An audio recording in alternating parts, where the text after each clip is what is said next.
Official Gooner TV here.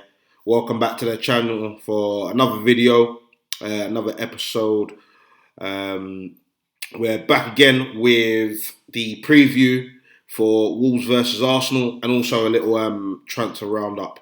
As you know, the deadline closed yesterday at 11 o'clock. So we're going to be doing a little bit of a transfer roundup, see how we ended up closing off the transfer window. First of all, I want to thank everyone who's been liking, subscribing, viewing, sharing all my content and interacting on Twitter. I really do appreciate it. Let's keep it going. I always say it, but I really do appreciate it. Wolves. Going to be an interesting game. Away at Wolves. We won the last game there, 2-0, if I'm not mistaken, last season. Which was quite a surprise result to some people. It certainly was to me. We performed well when we last played there. Obviously, the home game this season, we lost 2-1. But Arsenal were in a very different position then in terms of form, in terms of confidence. It was a tough game, but they're severely depleted at the moment. And also, they're on a torrid run at the moment. I mean, I think they just lost to Crystal Palace again, 1-0 weekend just gone. So I fully expect Arsenal to win here, comprehensively, convincingly, especially the way that we're playing at the moment. I'm going to go with sort of a 3-0 win, 2-0 win, something like that. It's going to be an interesting game. Nuno's a great manager. He was kind of touted to be the next Arsenal manager before Arteta. We know he loves his Portuguese players. So, very technical team, very structured. It will be a tough game, don't get me wrong, but I just think that we have enough right now to win the game. In terms of lineups, as we know, Tierney isn't available. Saka is going to be a maybe. Aubameyang's a maybe. Having said that, this is the team that I would go with. Leno in goal, centre-backs, Holding and David Luiz. I can't really give it. I'd like to see Gabriel in there, but the way that David Luiz is playing at the moment, I can't take him out of the team. Right back, Bellerin. Left back, we're going to go with Cedric, obviously because Tierney isn't available. The two holding midfielders, Partey and Xhaka. No need to change them. They're doing a good job. On the cam position, I would go with Smith Rowe. I know a lot of people think Odegaard might be starting. Personally, if it's not broken, don't fix it. Emil Smith Rowe can play, so let's play him. Maybe bring Odegaard on in the second half or in the latter stages of the game. Remember, he's not had a lot of game time, so he still needs to be built up. Although he did look good in our last game against Man United. On the left, I would go with Pepe. On the right, I'll go with Martinelli or vice versa. I personally think that Pepe's more effective on the left. He didn't have a bad game on the right against Man United, but I just think he's more effective on the left personally. And up front, I would go with Lacazette.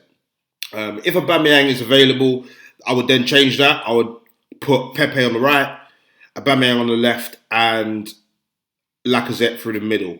Martinelli, he's done nothing wrong. I just think that we need to start giving Pepe games. We're starting to see a bit more productivity from him. So I wouldn't want to, kind of stall that progress. I'd want Pepe to play. Like I said, it's going to be a very interesting game. I expect Arsenal to win. We've got a big game against Aston Villa, I think, on Saturday. That's going to be a crucial game as well. As you know, they absolutely turned us over 3-0 last time we played them at the Emirates. But again, we were at a completely different place, completely different confidence levels, fluidity to play. Everything was different. I hope Tierney is back by Saturday. I don't think he will be. I hope if Saka isn't available today, I hope he's available. Pablo Mari is also on the mend as well. I believe he started training. So yeah, let's just keep this streak going. We're now 7 unbeaten. Let's keep this momentum coming up because we've got a few games, tricky games. We've got Aston Villa, the likes of Leicester, Man City, West Ham. Tough games. Going to be tough games. But we just have to do the best that we can, and hopefully the team pull through. Transfer window.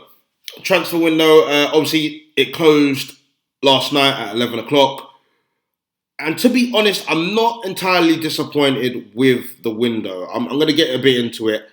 In terms of outgoings, I think we did quite a good. It was quite a good window. We obviously got Ozil off the wage bill.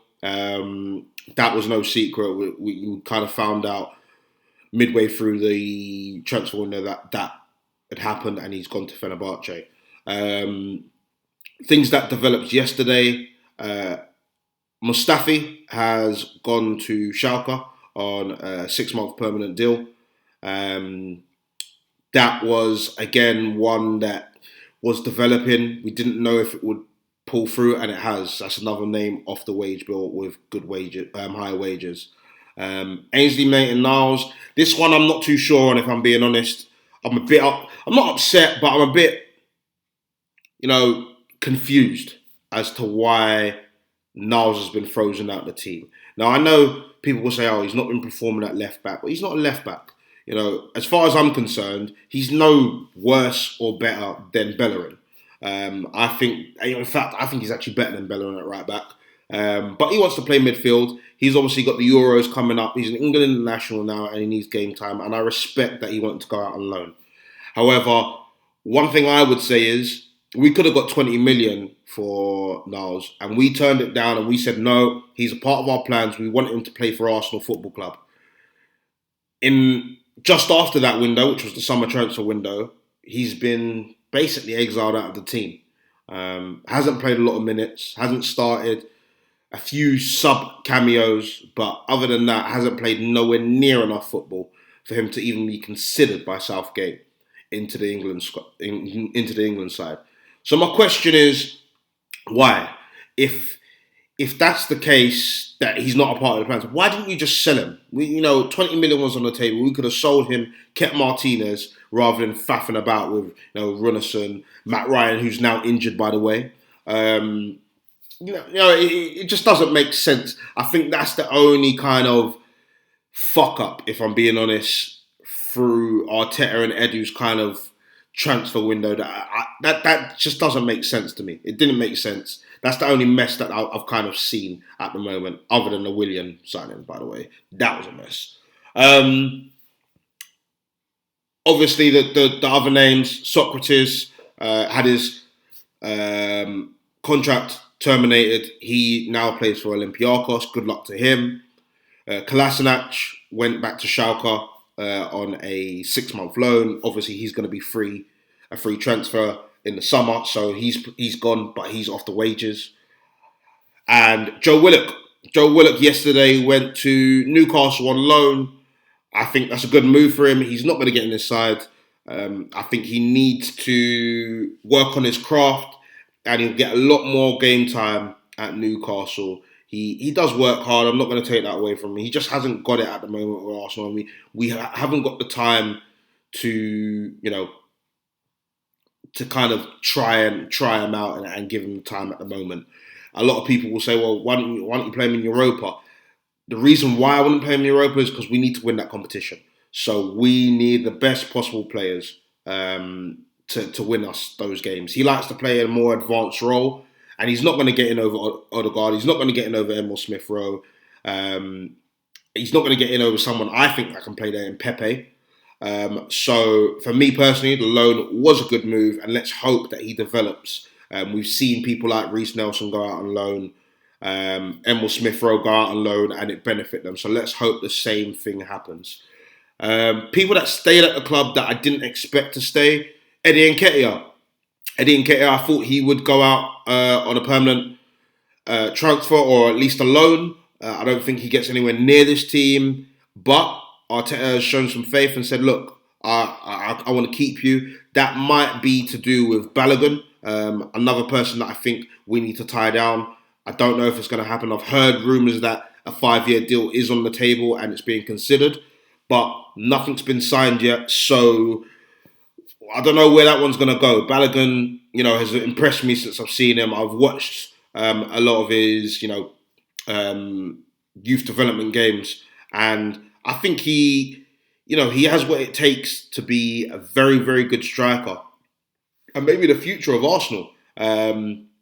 He's quick, he can dribble, can shoot, good finishing. He's got strength. He knows how to hold up the ball. Really good player, really good young prospect, and I hope we don't lose him. In terms of, if I was to rate this transfer window out of 10, I'll probably go with a 6. I don't think it was the worst window in terms of our objectives. Arteta made it very clear that our objective this January is to remove the players that are taking up the most wages that aren't playing. And we did that in terms of Socrates, Mustafi, Ozil, and we managed to move on, the likes of Niles, Willock on loan deals and take a bit more off the wage bill. It's going to put us in good stead in summer if, and only if, we get into the top 4. Now, if we win the Europa. If we were to, finish low in the table, maybe Europa, we would be okay. Yeah, but if we don't get into the Europa or we don't win the Europa, then those kind of clear outs are going to be, basically useless to us, because we're gonna be fighting to scrap money together to sign players. And who's going to want to come to Arsenal if they haven't got European football? I know it's a big club, but you've got other lucrative clubs that look better, like Leicester. Aston Villa at the moment are on a tremendous run. If they can hold on to Grealish, then they'll be a side to be reckoned with. You've still got the Chelseas, Liverpools, Man United, Man City, Tottenham, Everton, who just signed Josh King on a loan for the rest of the season. So it is very important that Arsenal Football Club get European football. First of all, we need to get the Champions League. If we don't achieve that, then Europa League. But I would like to see us really go to win that Europa League now. As long as what we got to do, we got to stay consistent for one, and we got to keep our players fit. The likes of Tierney, the likes of Partey, the likes of Aubameyang, Lacazette, Saka, Holding at this present, who's playing well. We have to keep these guys fit, and if Leno gets injured, it's going to be, there's so many things that could go wrong, and it wouldn't surprise me if it did, because it's Arsenal Football Club. This always happens. It always happens. So I'm just hoping and praying that we do manage to keep everyone fit, keep consistent, and we can get into that top 4 in those Champions League positions. That's pretty much it from me. Let me know what you guys think about our transfer window. Did we do well? Do you think we should have signed someone, a left back maybe? That could have been another one. I know we were linked with Van Aanholt, so that could have been the only position that I think that we needed backup in, and also the centre mid position in case Partey gets injured. But as we know, it's January. It's hard to get signings in.